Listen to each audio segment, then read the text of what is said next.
Why are you out here supporting Andrew today then? Why? He's the only voice we've got in Parliament at the moment. I support Andrew because he supports humanity, and it's not a UK thing, it's start local, think global. It's really simple. Because it's time for a radical change. We've had enough of all the previous governments since the war that have just let this country down so spectacularly, and the only way forward is revolutionary change. It's nice to have somebody independent-minded and who's done a lot for the constituency. I know people he's personally helped. I reached out to Andrew over something that I was dealing with, and I tried to also reach out to some other MPs, and no one was listening, and he said, come over and meet me. I showed him what I needed to show him, and he helped me straight away. I just want to support somebody who really has the best interest of the constituency. He's very, very brave. Impressive man, independent, good thinker, takes the flak, and hated by the establishment. Perfect candidate. Andrew is a man of integrity. He fights for what he believes in rather than what he's whipped to vote for. I think Andrews stands for our community, represents the people, very passionate, and I believe in what he's trying to do. He strikes me as a conviction politician. There aren't enough of them in government. He was the only MP who responded when I sent him information regarding vaccine harms from Derbyshire NHS Trust. I was given the information back in February 21 by a group of nurses. I took it to Derbyshire County Council. They refused to look at it. I took it to my local MP, Nigel Mills. He refused to look at it because he said it wasn't peer reviewed. It was happening in real time. So yeah, this is my trailer, and that's the top line message. On the post office scandal, I was the first MP to expose the Horizon scandal. Unfortunately for the government, and for the Labour Party, who started it all off, my constituent was Michael Rudkin, the head of the Sub-Postmasters Federation, the man who inadvertently was shown everything that Fujitsu were doing at their headquarters at Bracknell in 2008, and when I was elected in 2010 he came to see me with an unbelievable story of how he'd been a huge victim of a huge miscarriage of justice. His wife had been convicted of fraud that she didn't commit, and I investigated it. He's got a huge heart. What you see is what you get, and I don't want to say anything too cheeky on here because I'm a Cheshire girl, but you know, he's not full of any baloney, let's say. He's straightforward, and he shoots from the hip, and if he can't do you a good deed, he wouldn't do you a bad one. And he's certainly not like all the others out there. We then knew all the convictions were unsafe, and everything that my constituent Michael Rudkin had told me, that unbelievable story of a conspiracy to criminalise him and his wife because they'd seen all the evidence, was all true. And it was over 700 people who were prosecuted? It was 736, plus there was a pilot where more, so it's about 1,000, but there would be many thousands of postmasters, sub-postmasters who were forced to pay money back for errors on the system which they didn't owe, and they've got a compensation scheme as well. I think it's a reflection of all the things he's stood for, and he's taken flak on every single one of them.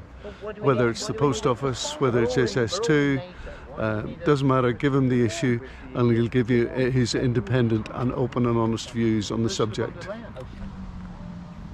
I was the MP who exposed the modern slavery in Leicester in the garment industry. Thousands of people in Leicester, Leicester's open secret, being paid £3, £2.50, £3.50 an hour, massively below the minimum wage, and they were in servicing the fast fashion industry, and it's an absolute disgrace. And were they bringing in illegal migrants for that? I believe there were illegal migrants there. There were also locals who were on benefits, and to even get round the minimum wage when they were caught out, the whistleblowers came to me from Leicester because none of their local politicians would pick up the cudgels for them.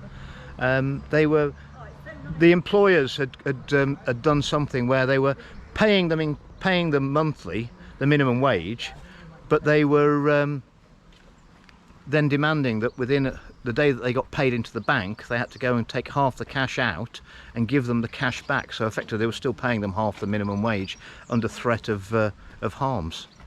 I just like the fact that he's speaking up for the people at the right time against a lot of things which everybody else appears to be in denial of, and I really believe in everything he's doing.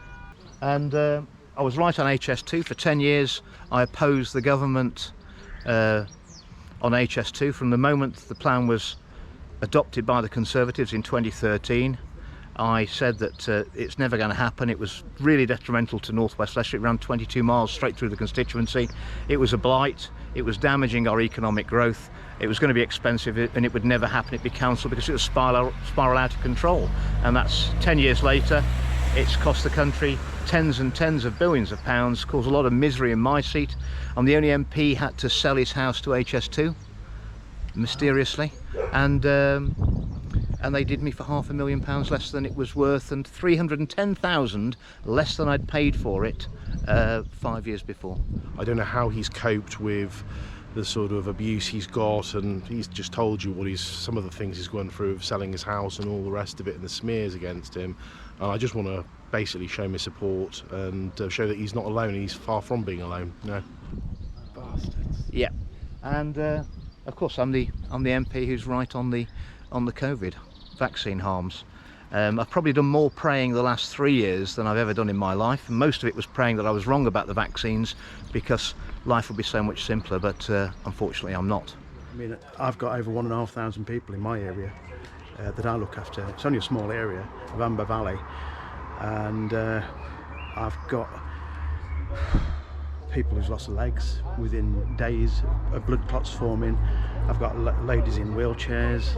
I've got a teacher that's now got a Zimmer frame. She's got neurological issues, and they've all been admitted that the vaccine harmed, but the government won't acknowledge it. My message to the people of North West Leicestershire is that I've stood up for you for 14 years on all issues against the Labour front bench, the Conservative front bench, all comers, represented your best interests. On the 4th of July, I hope you'll stand with me. Where I'd like your team to go, you've got 4, haven't you? Yes. I'd like you to do Nottingham Road and all the cul-de-sacs off it. So there's going to be over a dozen coming down to support you today. Apparently tomorrow you've got a couple of dozen people coming down. We've got 21 tomorrow, yeah. How does it feel having support coming from around the country? Well, it's super. Thank you. That means all the world. Thank you. What do you think of Andrew? I think he's a great guy. And what is it particularly that he's done? He's speaking up for us. You think he's going to win here? I hope so. If I'm ever feeling a lack of energy or enthusiasm, all I have to do is open my emails and see the emails of support and the cards I get through the post every day from people around the world and all over the UK. I just give you my number because I do all the work with them. 077. But at the end of the day, this is about North West Leicestershire. It's my home. It's a constituency I've represented since 2010. We used to be the poor relation in Leicestershire. Before I was the MP, Colville's supposed to be the most deprived town in Leicestershire. We're not anymore. We've got 1.2 jobs now for everyone of working age in the constituency. We've got the highest economic growth in the country. We've built 800 new houses of high quality a year in the constituency. We've kept the house prices down, and because of the jobs growth we've created, we're the only part of Leicester, Leicestershire and Rutland now with above average UK salaries. So my constituents are in the sweet spot, so they've got higher than UK average salaries and UK average house prices. So that's why North West Leicestershire is one of the happiest places to live in the Midlands. Every other car? Every other car, wasn't it? It's been every other car. Come on! Oh god, no, it's really funny. Go on! But you are up against it though. You've got the main party machines Yeah, after you. and they'd rather any of the main parties win than me, because they don't want me speaking truth to power in that chamber of the House of Commons. I'm the most powerful, as an independent, I'm the most powerful MP in the chamber, because I'm the only one who can ask the questions that the people want asked without having the whips breathing down my neck. I'm out every day. I travel over from Chester 2 hours in the morning, 2 hours back at night. And the reason why I do it is because I believe in him and what he wants to do for Leicestershire. And as I say to you, it's start local, think global. We need people in every community across this country as independents, working solely as a servant for the people in those areas. And we need to forget all the other shenanigans that's going on. That's not going to help this country. This is my first occasion. I've been invited down today. I don't get too many opportunities to get involved because of my work, but where I can, I'm going to do my best. And if I get invited along with the rest of these guys and to meet this gentleman, I think my time isn't wasted. This is my second time only. I've met him quite a few times on a few rallies down in London, so I've kind of known a bit about him and I've been a constituent in Kegworth since, gosh, 2010 when he started. So it's just great to be able to help in a small way. We've had a 100-mile trip to get down here and back today to support him, and if I didn't believe he'd got a chance, I wouldn't be wasting my time. Where have you come from? We've come from Yorkshire. So it's been a bit of a trek. Yeah, Sheffield. Yeah, we've come all the way from Sheffield. I came down yesterday and got absolutely wet through, soaked to the skin, but still we got quite a few leaflets out for him. So that's what we're here to do today, and hopefully a bit better weather. Next week, from tomorrow, we're going to be delivering individual postal vote letters. We've got about 17,000 of those to get out in 4 days. So what we really need is anyone who's got a car with a sat-nav, so we put the postcodes in. We've got plenty of letters to be hand-delivered to addresses all across northwest Leicestershire, and we'll cover those off in 4 days.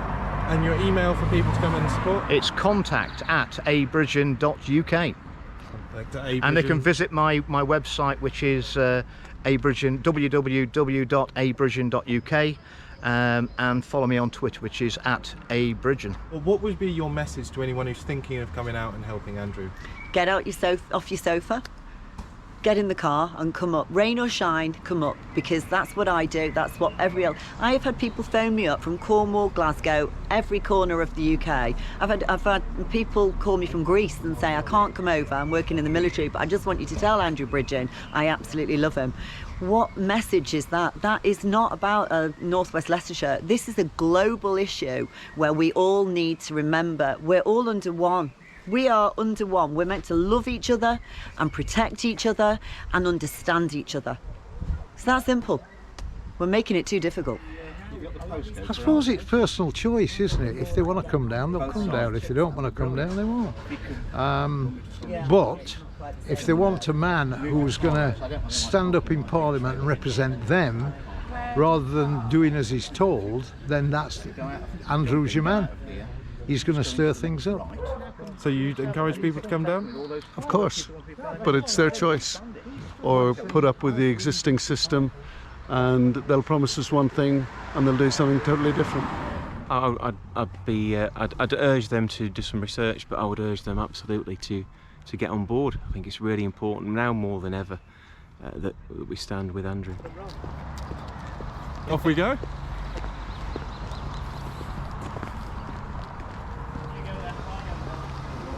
Getting everything ready. I'm going to have to do it. I'm going to do my podcast. I'll do my podcast. I'll do. Don't get clean the kitchen. I'll get all the postal vote letters ready for tomorrow, banded up, and the maps. Yeah. I'll do all that. I'll do my homework. Do your homework. Brush your teeth. 20 of us in the morning. It's 23. 23. You go with Claire and start at the bottom there and work your way back up. Meet them somewhere in the middle. No, we're here. You're going to go down to there and start at that end.